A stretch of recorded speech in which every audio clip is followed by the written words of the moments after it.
আর ধাবায় এলে যেটা হয় সেটা হচ্ছে কফিরা তখন পছন্দ হয় না। ধাবাতে একটাই চয়েস, সেটা হচ্ছে চা। যদি এখানে কফির অপশন রয়েছে, বাট এখান থেকে চাই নিলাম।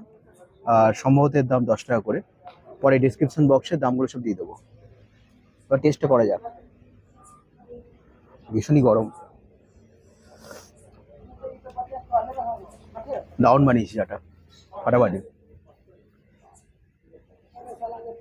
পুজোর সময় একবার রাতের দিকে এসেছিলাম, মানে ভোর রাতের দিকে এখানে, তো ওইখানে চাও খেয়েছিলাম, বাট সেদিনের থেকে আজকের চাটা বেস্ট লাগলো।